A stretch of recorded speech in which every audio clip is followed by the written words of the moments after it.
Nanda Godana Rakovala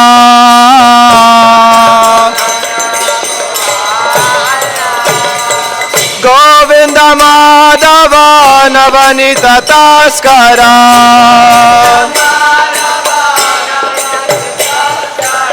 Govinda Madhava Navanita Taskara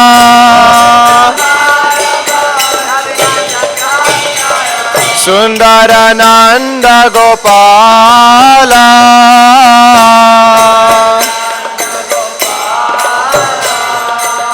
Sundarananda Gopala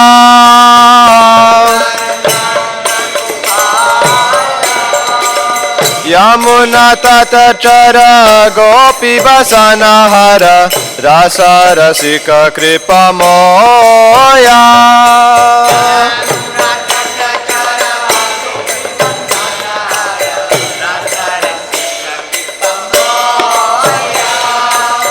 Jamuna Tatachara Gopi Vasanahara Rasa Rasika Kripa Moya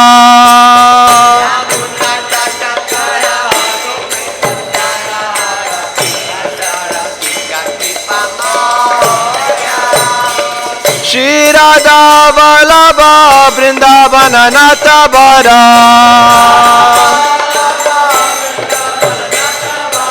Shri Radha Vallabha Vrindavana Natabara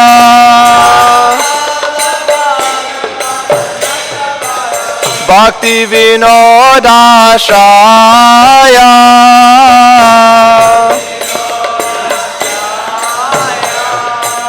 Bhakti Vinodashaya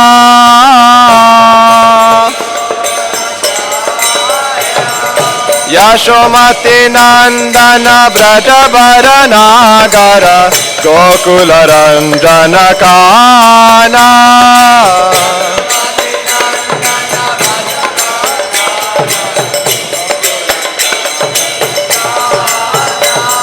Yashomati Nandana Brajabaranagara Gokula Ranjana Kana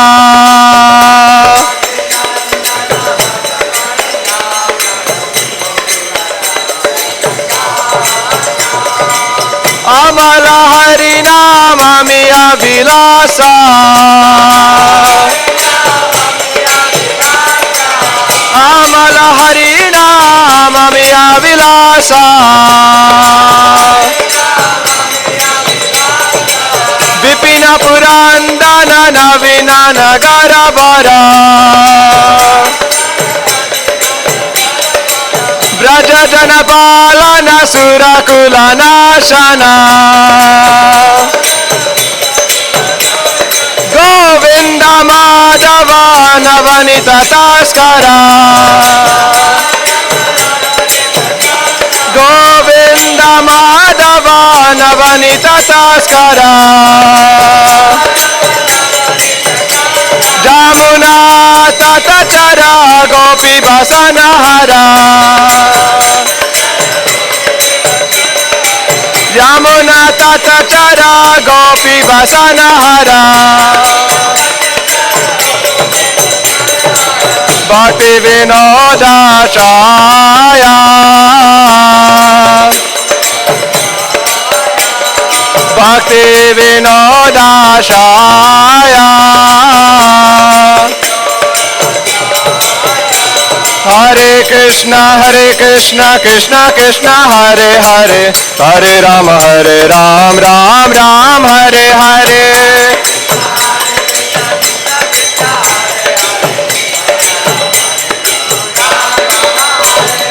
Hare Krishna Krishna Krishna Hare Hare Hare Ram Ram Ram Hare Hare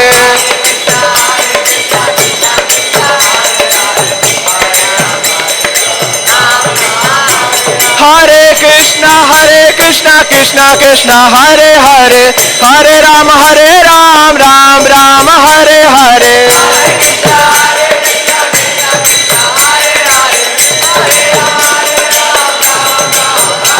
Hare Krishna Krishna Krishna Krishna Hare Hare Hare Rama Rama Rama Hare Hare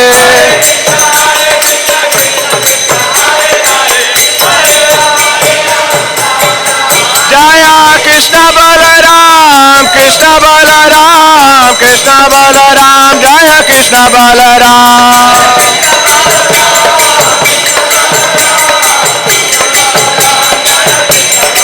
Jaya Krishna Balaram Krishna Balaram Krishna Balaram Jaya Krishna Balaram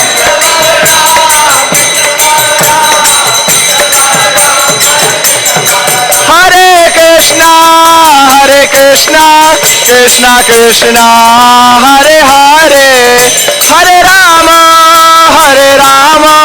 Rama Rama Hare Hare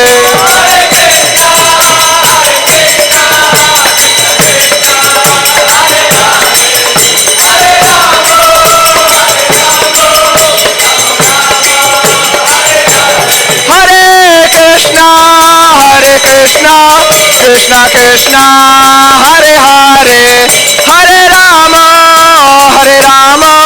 Rama Rama Hare Hare Hare Krishna Hare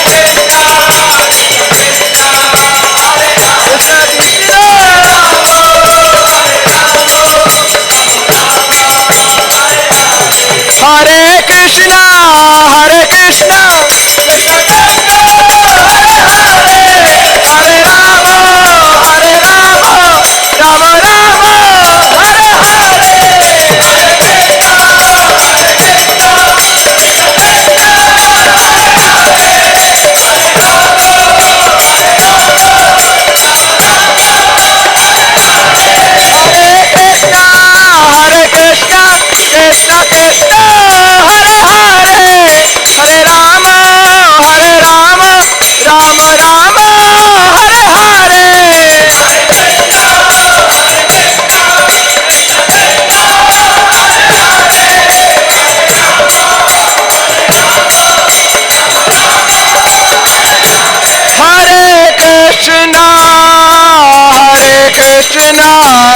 Krishna Krishna Hare Hare Hare Rama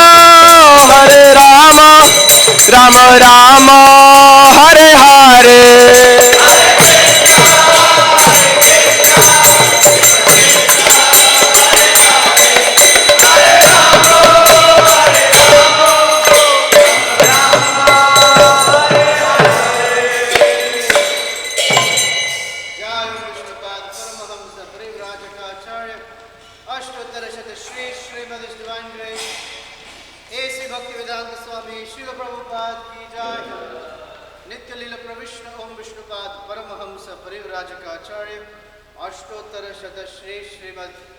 His Divine Grace Srila Bhakti Siddhanta Saraswati Thakur Prabhupada ki jai, Ananta Koti Vaishnava Vrinda ki jai, Namacharya Srila Haridas Thakur ki jai, Prem se kaho Shri Krishna Chaitanya, Prabhu Nityananda Shri Advaita Gadadhar Shivas Adi Gaura Bhakta Vrinda ki jai, Shri Shri Radha Krishna Gopa Gopinath Shyam Kunda Radha Kunda Giri Govardhan ki jai, Shri Vrindavan Madhura Dham ki jai, Shri Mayapur Nadeep Dham ki jai, पुरुषोत्तम क्षेत्र श्री जगन्नाथ पुरी धाम की जय Iskcon Chicago Seva Kunj Dham ki jai Their most merciful Lordship Shri Shri Kishore Kishori ki jai Shri Shri Jagannath Baldev Subhadra Maharani ki jai Shri Shri Gaurnitai ki jai Gangamai Yamuna Mai ki jai Bhakti Devi Tulasi Maharani ki jai Shri Harinam Sankirtan Yajna ki jai Hare Krishna Mahamantra ki jai All glories to the assembled devotees All glories to the assembled devotees All glories to Shri Shri Guru and Gauranga.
जय राधा माधवा कुंज बिहारी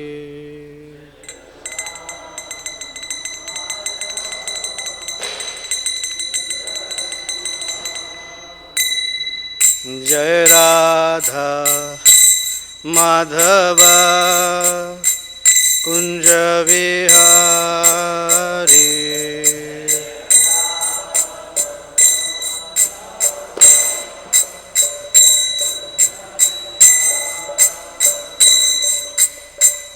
गोपी जना वल्लभा गिरिवरधारी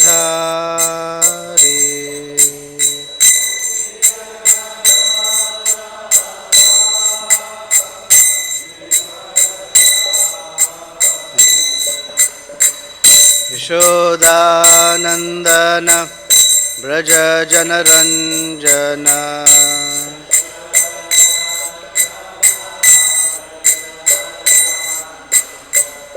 यमुना तीरावन चारे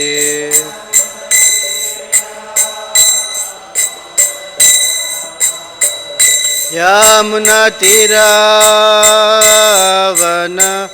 चारे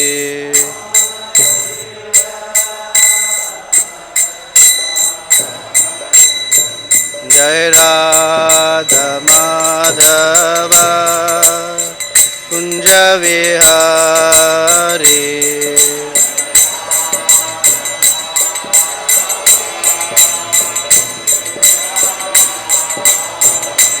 जय राधा माधवा कुंज विहारी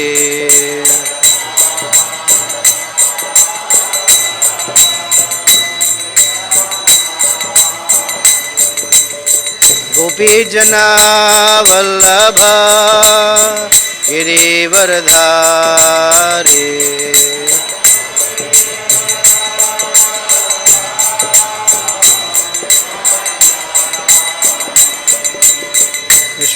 यशोदानंदन ब्रज जनरंजन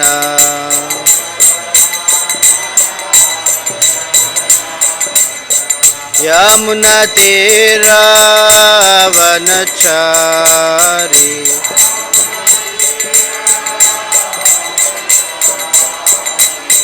जय राधा माधवा कुंज विहारी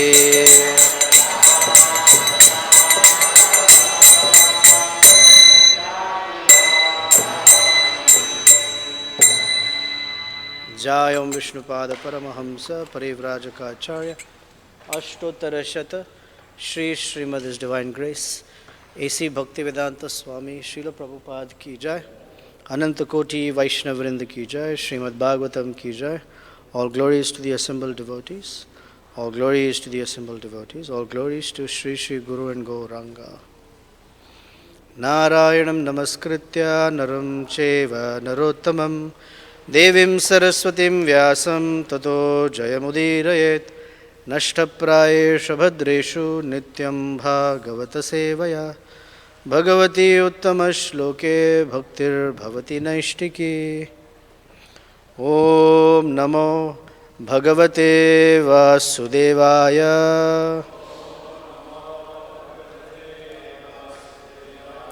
ॐ नमो भगवते वासुदेवाय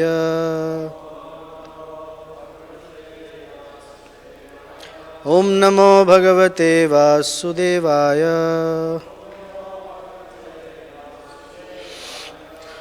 Srimad Bhagavatam, Canto 7, Chapter 7, What Prahlad Maharaj learned in the womb, Text 1.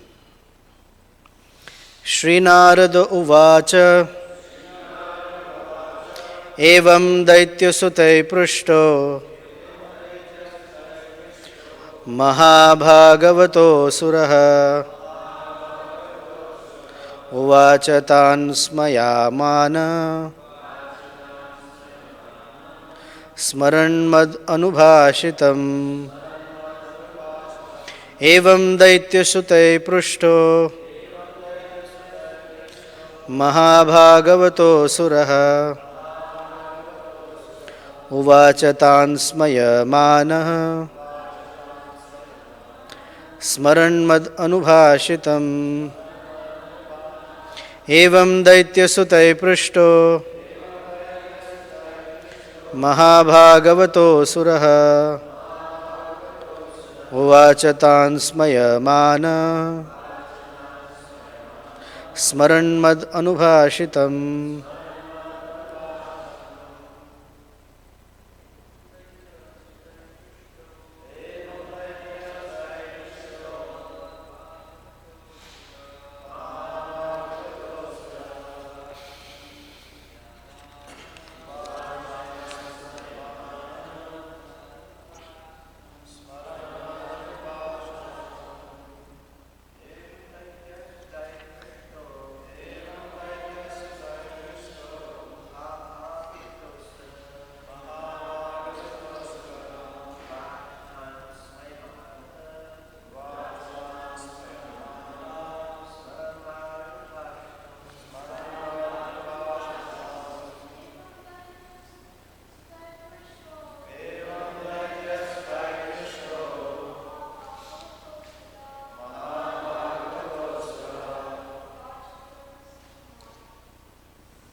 Ladies, please.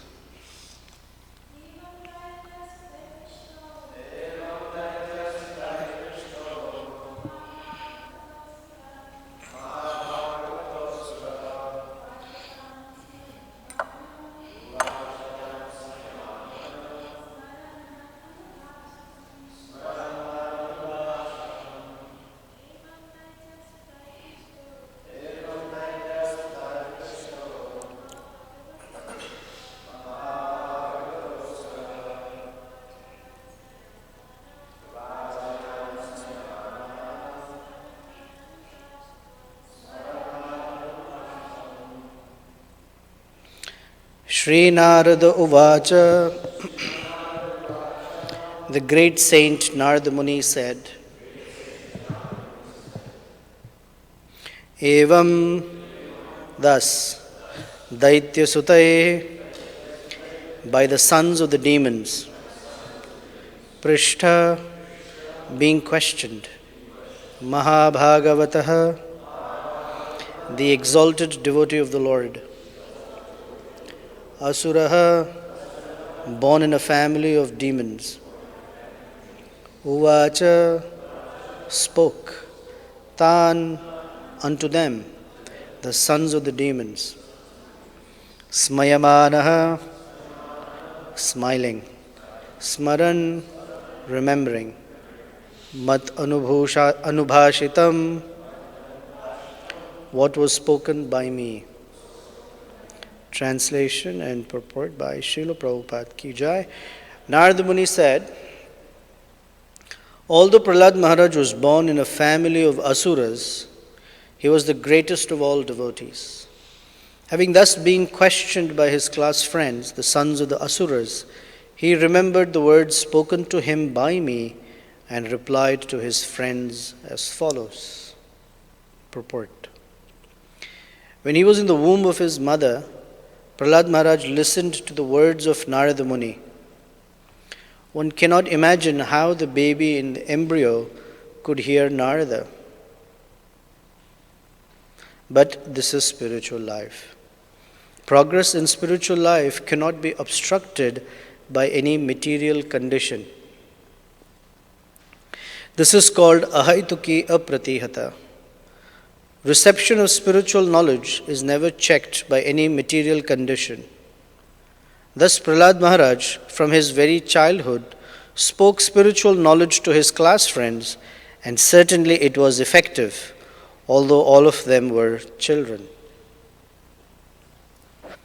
Om Ajnanatirmirandhasya Jnananjanashalakaya Chaksurunmilitam Yena Tasmai Shri Gurave Namaha Shri Chaitanya Manobhishtam Sthapitam Yena Bhutale Swayam Rupa Kadamahyam Dadati Swapadantikam Vancha Kalpatarubhyascha Kripa Sindhubhya Evacha Patitanam Pavanebhyo Vaishnavebhyo Namo Namaha Shri Krishna Chaitanya Prabhu Nityananda Shri Advaita Gadadhara Shrivasadi Gaura Bhakta Vrinda Hare Krishna Krishna Krishna Hare Hare Hare Rama Rama Rama Hare Hare.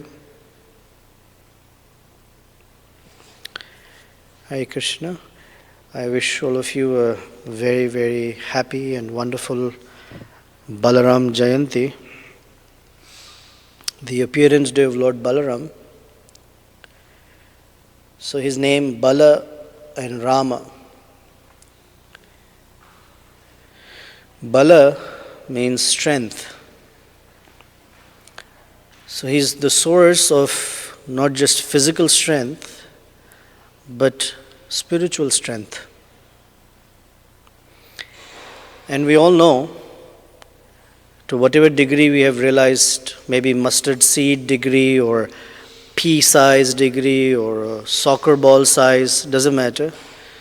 We all have a little bit of understanding that without spiritual strength, we cannot do anything. One may have physical strength and still they cannot do anything. But spiritual strength is something that is required to serve Krishna. And he is the source of all that spiritual strength by which one can serve Krishna, because that's what he does, Lord Balaram. And Rama is, the meaning is that he is the source of all happiness. So it also means that he is very happy in engaging all his strength in serving Krishna. There are many sources of happiness, so-called happiness in this material world. But Lord Balaram shows us by his example that the only happiness is in engaging our abilities, whatever that ability is. Some can do this, some can do that, some can do something else. Whatever that is can be used and should be used in Krishna's service. Then it is the source of real happiness. And if we study Srimad Bhagavatam or Krishna book, where Lord Balaram's pastimes are given, you'll notice that Lord Balaram is in one sense, not in a bad way, but in one sense, very unpredictable. And so, one may wonder, why is he like that? It is said that he is the original spiritual master because he is the first expansion from Krishna and he is the one who teaches. In fact, his expansion is for serving Krishna. Krishna is called Bhagavan and Balaram is called Sevaka Bhagavan. He is the personality of Godhead who is the manifestation of service to Krishna. And so when he expands as Mahavishnu, Garbhodakshaya Vishnu, Lord Narayan, all of that, Lord Balaram is simply serving the desire of Krishna. And he is the original spiritual master. So one thing is you can never tell what the spiritual master or how the spiritual master will respond to something that we may say or do. Some people say, I think I know a pattern. And there are many wonderful pastimes of Srila Prabhupada where it is described as a statement that one cannot predicate the mind of the Guru. You can never tell. Because he is so guided by Krishna. Each time it can be very different and one may wonder what's going on. I'll tell you one little sweet pastime of Srila Prabhupada. This is a little humorous, but you get the idea. There was a devotee, originally from Germany, by the name Hans Kari. who when he got initiated, got the name Hamsaduta Adhikari. So Prabhupada kept the Hans and the Kari and put the rest of his name in between. Hamsaduta Adhikari. Until that time, no one had heard the name Hamsaduta. Hamsaduta, anyway, I won't give out. So he said, whoa, what name is that? So he said, he'll ask Srila Prabhupada. So he went to Prabhupada and said, Srila Prabhupada, who is Hamsaduta? And Prabhupada said, you are. So that didn't work out, so he wanted to try it a little differently. And then he asked Prabhupada, Srila Prabhupada, where in the Bhagavatam, where can I find this name Hamsaduta? And Prabhupada said, in the Bhagavatam. Which means 18,000 verses, read everything and figure it out. So then he tried again. Srila Prabhupada, who is Hamsaduta? Prabhupada said, you are. And so this way Prabhupada never gave him the answer.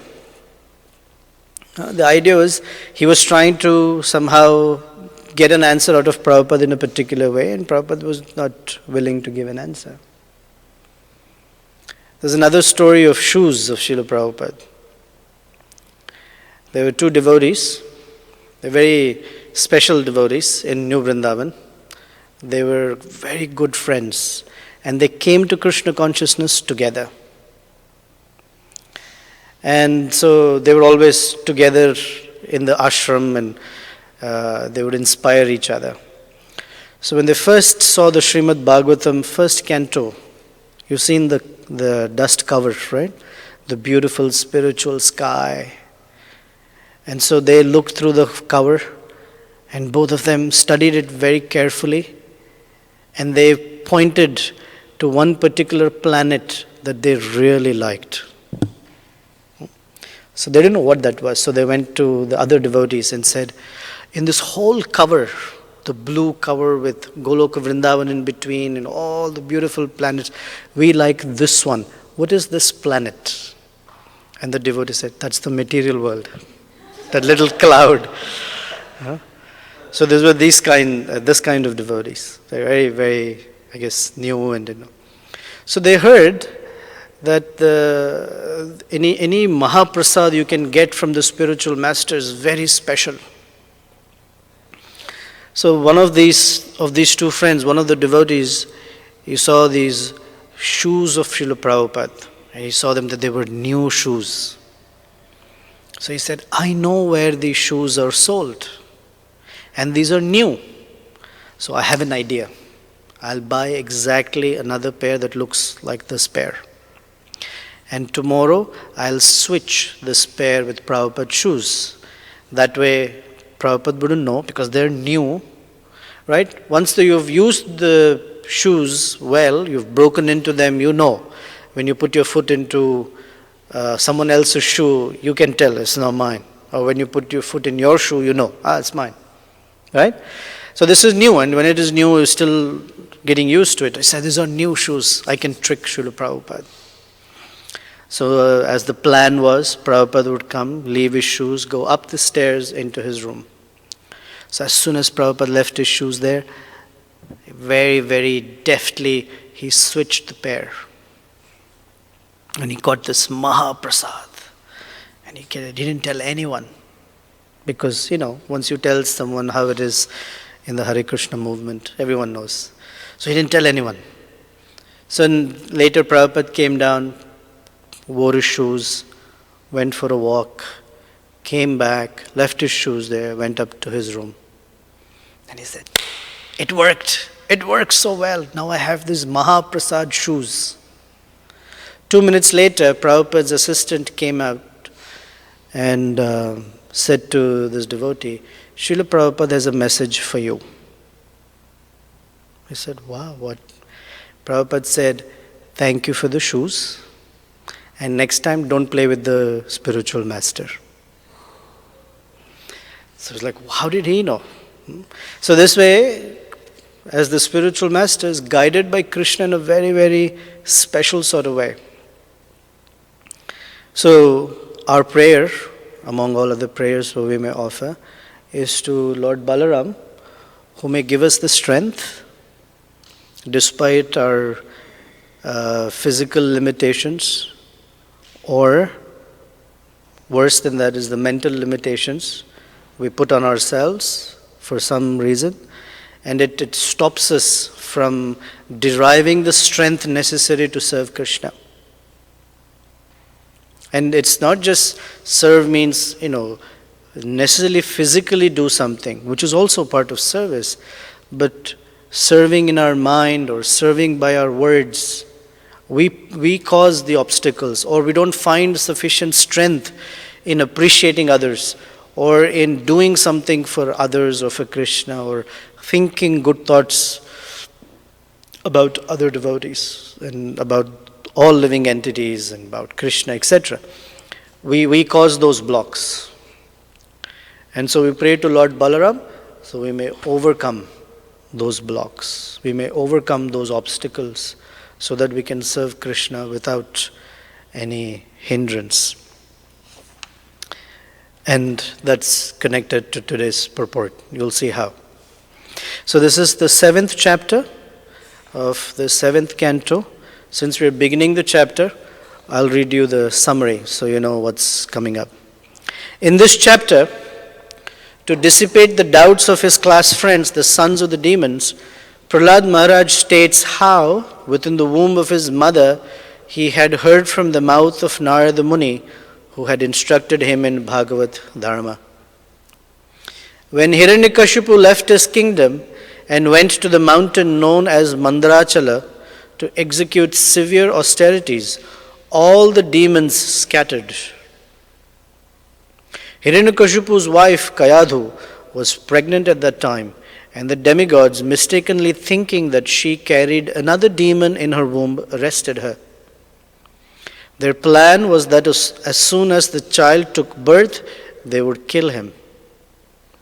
While they were taking Kayadhu to the heavenly planets, they met Narada Muni, who stopped them from taking her away and took her to his ashram until Hiranyakashipu's return. In Narada Muni's ashram, Kayadhu prayed for the protection of the baby in her womb, and Narada Muni reassured her and gave her instructions on spiritual knowledge. Taking advantage of those instructions, Prahlad Maharaj, although a small baby within the womb, listened very carefully. The spirit soul is always apart from the material body. There is no change in the spiritual form of the living entity. Any person above the bodily conception of life is pure and can receive transcendental knowledge. This transcendental knowledge is devotional service, and Prahlad Maharaj, while living in the womb of his mother, received instructions in devotional service from Narada Muni.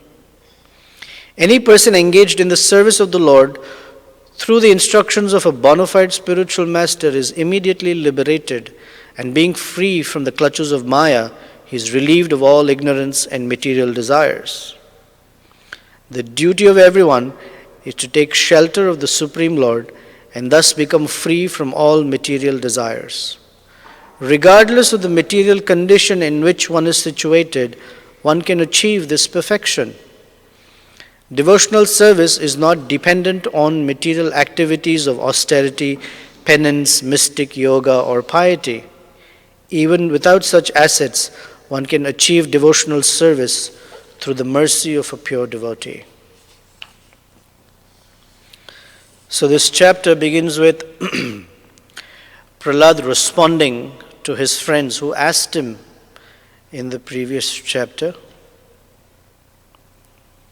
that, hey Prahlad, we're all little children here, and the only teachers we have met is Shanda and Amarka. We haven't seen anyone else. How do you know all this? All this knowledge about devotional service, bhakti to Vishnu. How do you know? We have not seen anyone else. What's interesting is Hiranyakashipu had protected all his kingdom and demon children from the influence of any devotee. Because he knew that as soon as a Vaishnava comes in contact with these children, he will talk about Vishnu. And he didn't want that. He only wanted his children and all the other children to be systematically educated in only one thing: how to enjoy one's senses in unlimited ways. And for that, whether it is earning a lot of money or indulging in wonderful pleasures or buying all these different material assets, however, or with all these angelic women, it didn't matter. He had to train them in enjoying life. And he didn't want the contact with the devotee, because devotees will speak opposite to that. Don't enjoy life. Serve Krishna.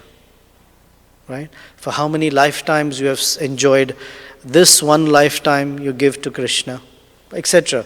So devotees are very discouraging of our materialistic plans. True? Yeah. And so he didn't want any discouragement. He wanted only encouragement for his children. So he had Shanda and Amarika as the only teachers. No one else was allowed. Yet, Prahlad was speaking prolifically about Vishnu Bhakti. So the children asked, "Where did you learn this? How come?" And so he said, "I learnt it from Srila Narada Muni." And they're like, "You learned it from Narada? We've never seen him here. How'd you learn it from him?" So the first verse, he says, "Evam daitya sutai prashtha." Being thus questioned by the sons of the demons, Mahabhagavata Asuraha, although he was born in the family of Asura, quite literally means demoniac mentality. And demonic mentality, the other day we were hearing, it doesn't mean that the demons have sharp fangs, copper color eyes, a tail, two horns, the little devil that walks around. Nothing like that. They're actually very good looking. In fact, Hiranyakashipu is very handsome. Very, very handsome, very buffed, muscular like anything, because Lord Brahma sprinkled very special water on him. So he was very good looking. But the issue is, demoniac means the mentality is that instead of Krishna enjoying something, I should enjoy it. This is demoniac mentality. Demoniac mentality challenges the presence or existence of Krishna. It is an exploitative mentality. Ishwaroham aham bhogi siddhoham balavan sukhi. I am the controller, I am the master, I am the enjoyer of anything that I see. Siddha, I am perfected, there is nothing wrong with me. I am perfect, everyone else is wrong. And Balavan, I have great strength. Whatever I desire, I know how to get it. Sukhi, I am very happy because I have all these abilities. If you observe 16th chapter of Bhagavad Gita, where Krishna identifies the divine and demoniac mentality, out of the 24 or 25 verses in that chapter, first 3 verses are dedicated to the divine mentality. And a whopping 21 or 22 verses are dedicated to the demoniac mentality.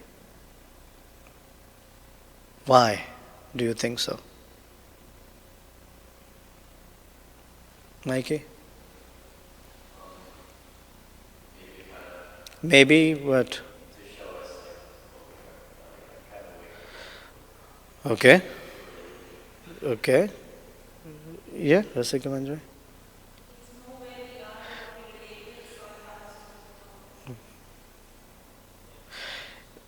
Acharya?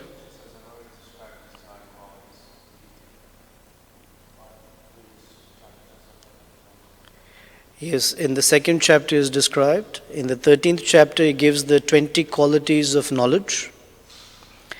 And then in this chapter, very quickly, in 3 verses, and he says, I've given it to you in detail. And the rest elaborates on the demonic qualities is because that's mostly our frame of reference.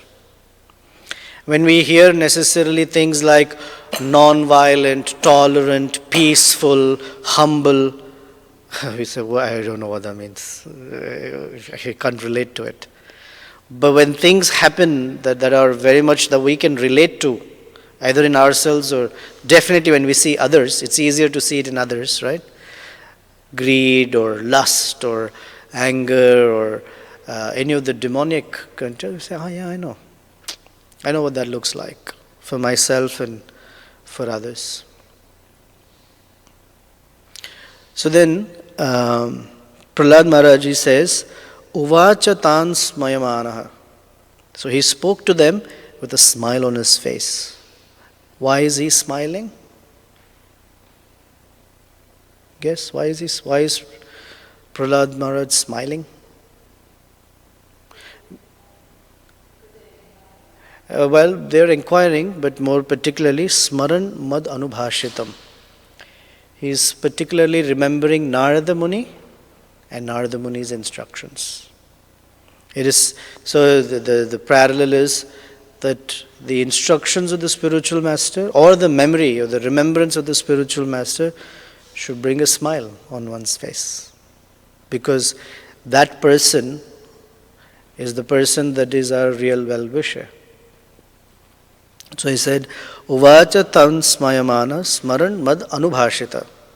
So Prahlad remembered all that he had heard from Narada Muni.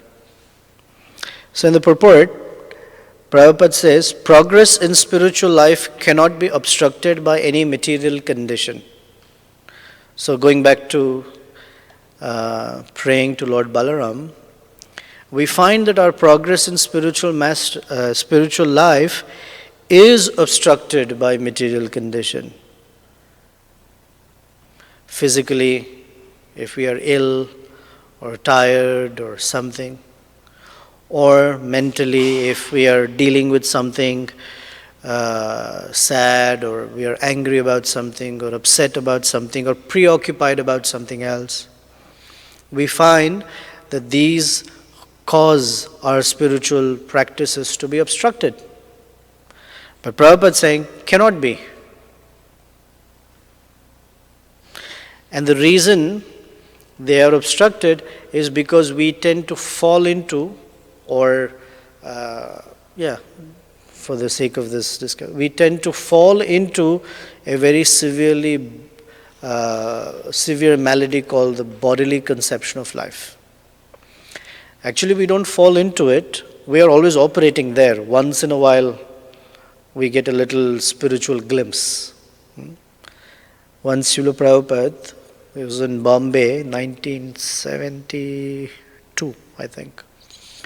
There was a big Pandal program. A lot of guests were sitting there. Prabhupada was on stage and some of his disciples were on stage. And Prabhupada turned to Giriraj Maharaj, at that time Brahmachari, and said, you should speak. Wow, imagine that. Speaking something on philosophy with Srila Prabhupada sitting there. And so he mustered some courage because that's the order of the Guru.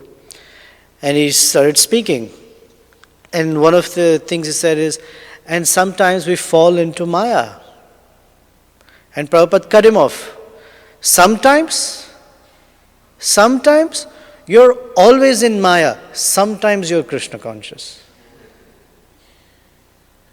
So our default condition is that we identify with the body. The pain or the happiness or whatever, the range of things that are body and mind related. And those cause obstructions in devotional life or in devotional service. And the request or the mandate is to learn to systematically progress out of that condition and try to operate as the servant of Krishna. Because that is our true identity. And somehow or the other, we have to remind ourselves, especially when there are situations where our devotional service is being obstructed, either physically or mentally. We have to overcome that by remembering that we are a servant of Krishna. And that for us to remember that and act on it, we need Lord Balaram's mercy. Therefore, we always pray to Lord Balaram or Nitai, please help me serve Lord Chaitanya, please help me serve Krishna. And it works wonders. Because Balaram is very eager to give anything and everything to a person who's eager to serve Krishna. So here, Prabhupada says, ahaituki apratihata. Ahaituki means that which does not have a material cause. We don't, although we may have begun our devotional service because there was a material cause. I was in distress, or I needed some place to stay, or I needed, I was economically or financially in some distressful condition. I was told if you come to Krishna and pray to him, your distress might be relieved. I was just curious who these people are. We come to devotional service. When I first saw the devotees, I was in Juhu temple. They were all dancing. Apparently it was Gopal Krishna Maharaj's Vyasa Puja. I had no idea what that meant. All I saw was a bunch of brahmacharis with sikas jumping up and down, and I thought they were crazy. It's totally crazy. And when I came here, all the devotees were dancing on Sunday feast time. I used to stand in that far corner under Surya Dev and Kunti Devi's picture. I would stand there, and they would all be dancing here. I'm like, it's not for me. And one day one devotee just said, come dance with us. And before I knew, it was something that was very joyful to do. So there's some cause for bhakti. Whatever that cause is, each one of us has a different reason why we came to devotional service. But ahaituki means there is no material cause for starting or stopping or slowing down. There shouldn't be. And apratihata, hata means to obstruct or to end. Apratihata means something that is not stopped. So devotional service is not materially caused and not obstructed by any material situation. And to be able to live like that, we need Lord Balaram's mercy. And so Prabhupada says, Prahlad Maharaj from his very childhood spoke spiritual knowledge to his friends, and certainly it was effective, although all of them were children. I'll read a couple of more verses because the pastime continues from here, and some of them don't have purports. Text 2. Prahlad Maharaj said, when our father Hiranyakashipu went to Mandarachala mountain to execute severe austerities, in his absence the demigods, headed by King Indra, made a severe attempt to subdue all the demons in warfare. There's a famous saying, when the cat is not around, the mice begin to play. So when Hiranyakashipu was not around, King Indra and all the demigods thought, perfect timing. He's standing on the tip of his toes with his arms raised and stopped his breathing because he wants something. This is the best time to attack the demons. Alas, as a serpent is eaten by small ants, so the troublesome Hiranyakashipu, who always inflicted miseries upon all types of people, has now been defeated by the reactions of his own sinful activities. Saying this, the demigods headed by King Indra arranged to fight the demons. When the great leaders of the demons, who were being killed one after another, saw the unprecedented exertion of the demigods in fighting, they began to flee, scattering themselves in all directions. Simply to protect their lives, they hastily fled from their homes, wives, children, animals, and household paraphernalia. Paying no heed to all these, the demons simply fled. The victorious demigods plundered the palace of Hiranyakashipu, the king of the demons, and destroyed everything within it. Then Indra, king of heaven, arrested my mother, the queen. As she was being led away, crying in fear like a kurari captured by a vulture, the great sage Narada, who at that time had no engagement, appeared on the scene and saw her in that condition. Very interesting. Narada Muni had a little downtime apparently. He was just chilling in the ashram. Narada Muni said, "O Indra, king of the demigods, this woman is certainly sinless.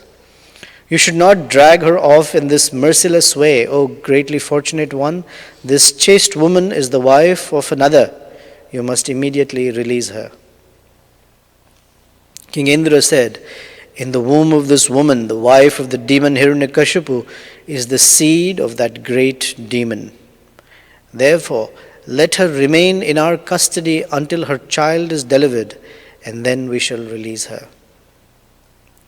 Purport: Indra, the king of heaven, decided to arrest Prahlad Maharaja's mother because he thought that another demon, another Hiranyakashipu, was within her womb.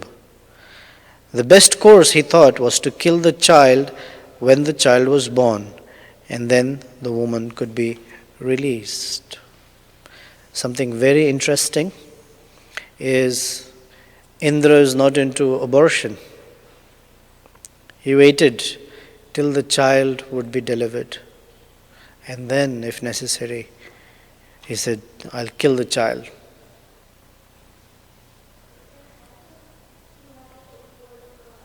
Diti's womb. Very good question. When Diti was pregnant, because she wanted someone to be born who would kill Indra, Indra entered her womb and cut her womb into 49 parts. What did I say? Embryo, sorry, not a womb. Cut the embryo into 49 parts. And later, 49 of those Agni Devatas were born. So part of it is these 49 had to be born. So Indra was used as an instrument. They didn't die though. Interesting is that none of them died. They were all born. Indra was used as the instrument for these 49 to manifest. Okay. Any questions, comments so far? Okay, continuing. Text 10. Narada Muni replied, "The child within this woman's womb is faultless and sinless. Indeed, he is a great devotee, a powerful servant of the Supreme Personality of Godhead. Therefore, you will not be able to kill him." Purport. There have been many instances in which demons or non-devotees have attempted to kill a devotee, but they have never been able to destroy a great devotee of the Supreme Personality of Godhead. The Lord promises in Bhagavad Gita 9:31, "Kaunteya pratijanihi name bhaktah pranashyati." This is a declaration by the Supreme Personality of Godhead, and his devotee cannot be killed by demons. Prahlad Maharaj is the vivid example of the truth of this promise. Narada Muni told the king of heaven, "It would be impossible for you to kill the child, even though you are demigods, and certainly it would be impossible for others." So the demons can never kill a devotee. What to speak, even if the demigods tried, it won't work. Especially in this case, because he's a very, very special devotee of the Lord, and Indra's attempts would not work. So are there other examples you can think of Let's start from scripture, where certain devotees were attacked or attempted to be killed, but they were not successful. The Pandavas were persecuted by Duryodhan in many, many different ways. Nothing happened. Ambarish Maharaj, very good. There's no demon, but fiery demon. But the curse was by Durvasa Muni. Still nothing happened. Durvasa Muni plucked a lock of hair, banged it to the ground, and a huge demon came out of it. And nothing happened to Ambarish Maharaj. You gave an example? Oh, you said Ambarish. Sorry, I didn't hear. Yeah. Haridas Thakur. He was cursed or sentenced by the Qazi to be beaten in 22 marketplaces. And it's described that Haridas Thakur did not even have a little scar or scratch on his back. Parikshit Maharaj. Parikshit Maharaj was killed though.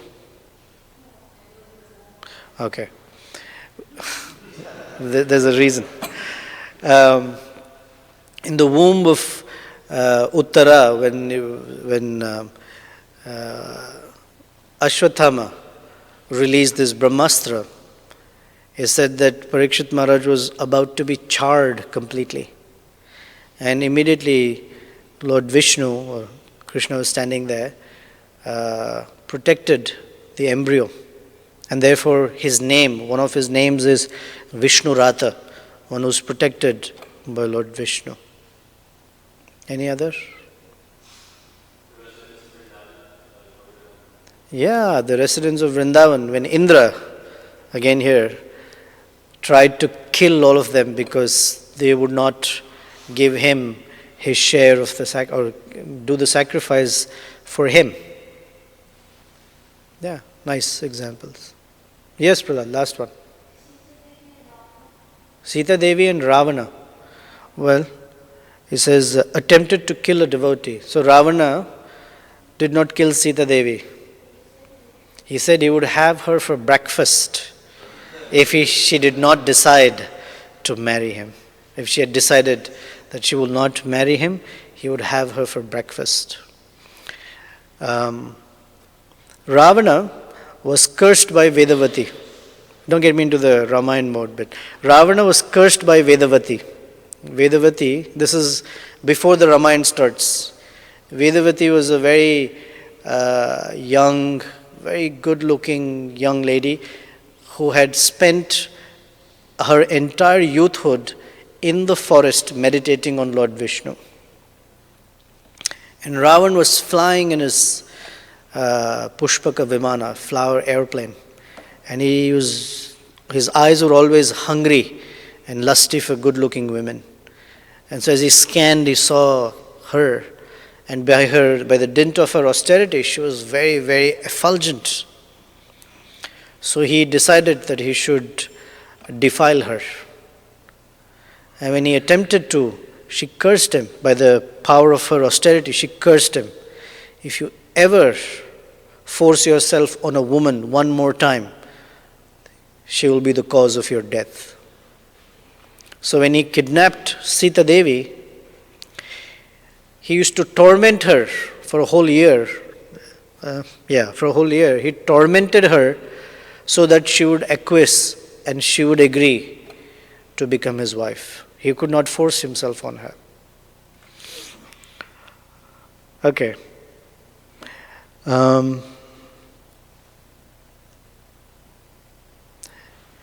Any other question?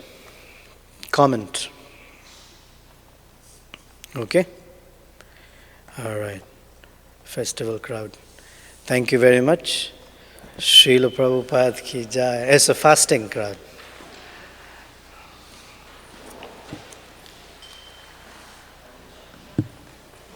Yes, cut up and then